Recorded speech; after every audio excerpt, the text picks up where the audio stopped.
जब दो भाई बहनों को एक ही कमरा शेयर करना पड़े तो क्या करें? जब माँ ने दो बच्चों को जन्म दिया तो परिवार में केवल एक अतिरिक्त कमरा था। पहले उन्होंने एक बंक बेड खरीदा। बड़ी बहन सबसे नीचे वाले बंक पर सोती थी, लेकिन उसे कोई प्राइवेसी न होने से निराशा हुई। छोटे भाई को सीढ़ी चढ़नी और उतरनी पड़ती थी, जो जोखिम भरा और असुरक्षित था। एक लापरवाही और वह आसानी से बिस्तर से गिर सकता था। उनके डेस्क एक दूसरे से सटे हुए थे और वे पढ़ाई के दौरान एक दूसरे का ध्यान भटकाते थे। जब भी वे असहमत होते तो ये लड़ाई में बदल जाता। उनकी माँ परेशान हो जाती थी। अंत में उन्होंने पूरे कमरे को फिर से डिजाइन करने का फैसला किया। सबसे पहले उन्होंने अतिरिक्त स्थायित्व के लिए लकड़ी के पैनल के साथ मजबूत लोहे के बेड फ्रेम बनाए।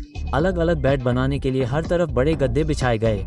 दीवारों को दो अलग अलग रंगों में रंगा गया, बहन के लिए गुलाबी और भाई के लिए एक अलग रंग। बेड के ऊपर उन्होंने बिल्ट इन कैबिनेट लगाए, जहां बच्चे स्नैक्स और खिलौने रख सकते थे। बीच में एक कांच की खिड़की के साथ एक विभाजन दीवार बनाई गई, जिससे प्राकृतिक प्रकाश और ताजी हवा अंदर आती थी। उसने दरवाजे को एक आकर्षक मेहराबदार आकार दिया और हल्की लेड लाइटिंग लगाई। भाई के बिस्तर में अतिरिक्त सुरक्षा के लिए एक स्लाइडिंग दरवाजा लगाया गया। अब दोनों बच्चों के पास एक दूसरे के काम में दखल दिए बिना सोने और निजी सामान रखने की अपनी अपनी जगह है। उसने बिस्तर के नीचे की जगह का भी अच्छा इस्तेमाल किया। बड़ी दराजे बनवाई, एक तरफ बहन के अंडरवियर और मोजे रखे और दूसरी तरफ भाई के कपड़े। बिस्तर के दूसरी तरफ कपड़े और कंबल रखने के लिए दो बड़ी अलमारियां बनवाई। पढ़ाई की जगह को सम्मिलित रूप से डिजाइन किया गया, जिसमें दो डेस्क और छोटी बुकशेल्फ थी जो एक स्लाइडिंग दरवाजे से अलग थी, जिससे हर बच्चे को ध्यान केंद्रित करने के लिए एक निजी जगह मिल गई। अंत में कमरा बहुत व्यवस्थित, व्यवहारिक हो गया और दोनों बच्चे अपने अपने आरामदायक कोनों में खुश महसूस करने लगे।